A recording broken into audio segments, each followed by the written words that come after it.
Pihak KWSP telah pun mengeluarkan berkaitan dengan mekanisme untuk pinjaman bercagar KWSP ataupun dengan namanya Fasiliti Sokongan Akaun 2. Jadi persoalannya bagaimana cara untuk menyemak kelulusan bagi mendapatkan fasiliti ini.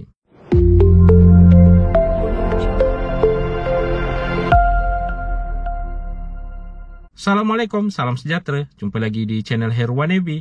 Okay guys, kepada mereka yang belum lagi subscribe ke channel ini, jangan lupa tekan pada butang subscribe, tekan juga pada butang loceng.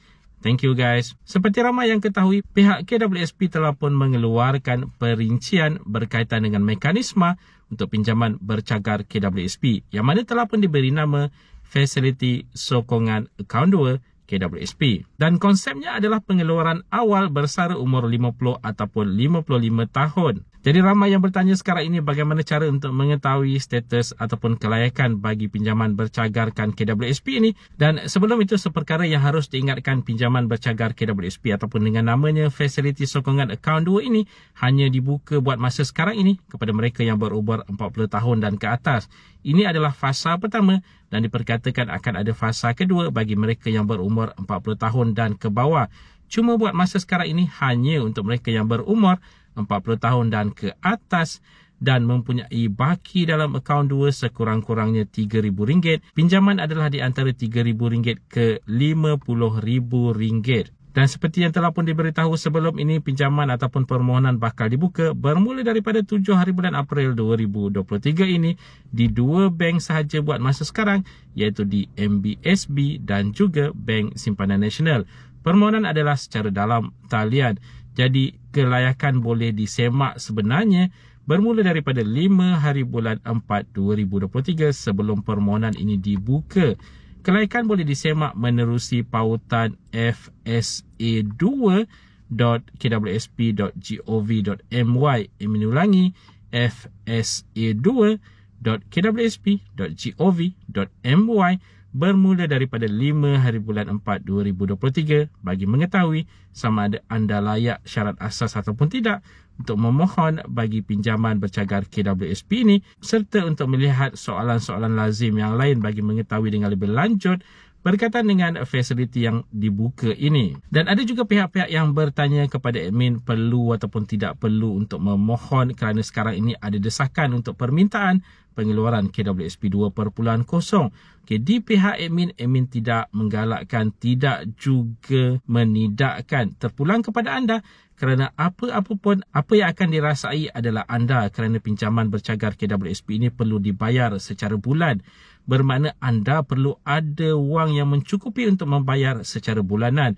Jika tidak dibayar, berkemungkinan besar akan ada late fee, akan ada interest tambahan dan sebagainya. Sebagai contoh, anda membuat pinjaman RM5,000 dengan interest 5%. Katakanlah setelah ditambah-tambah jumlah keseluruhannya menjadi RM5,500 yang perlu dibayar. Ini adalah contoh pengiraan sebenarnya harus dilakukan. Okay, katakanlah RM5,500 sebentar tadi anda dah ambil pinjaman daripada bank ini, kemudian tak mampu bayar. Mungkin akan ada interest tambahan seperti late fee dan interest on interest yang mungkin nanti pada akhirnya boleh menjadi berganda-ganda kerana kita sedar bahawa pinjaman di bank ini sebenarnya ada banyak kerugiannya, terutama sekali jika melakukan pembayaran lewat ataupun terlepas pandang untuk membayar. Akan ada interest tambahan yang mungkin juga nanti akan menjadi 2 kali ganda daripada jumlah pinjaman. Katakanlah sebagai contohnya nanti anda pinjam RM5,000 tadi. Setelah ditambah interest jadi RM5,500. Kalau anda lambat bayar ataupun tak bayar, mungkin akan menjadi ke RM7,000, RM8,000. Akhirnya jumlah yang perlu dibayar ataupun jumlah hutang anda.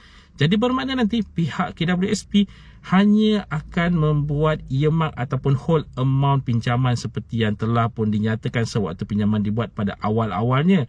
Jadi nanti kalau anda tak bayar katakanlah setelah berjumlah 7 ke 8 ribu ringgit ini, bermakna walaupun pihak KWSP menyerahkan wang KWSP 2 anda nanti kepada bank, masih lagi sebenarnya tidak mencukupi untuk membiayai pinjaman yang telah pun anda lakukan akibat daripada late fee, interest on interest dan sebagainya ini.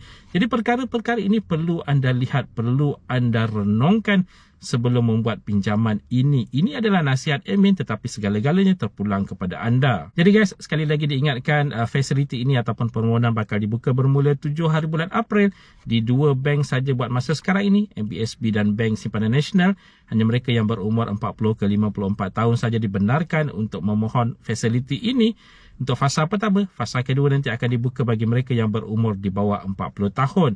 Amount pinjaman RM3,000 ke RM50,000. Anda perlu mempunyai baki minimal sekurang-kurangnya RM3,000 dalam akaun 2. Okay guys, itu tadi sedikit sebanyak perkongsian di dalam video pada kali ini. Jika anda ada sebarang komen, sebarang pertanyaan, anda boleh tinggalkan di ruangan komen di bawah.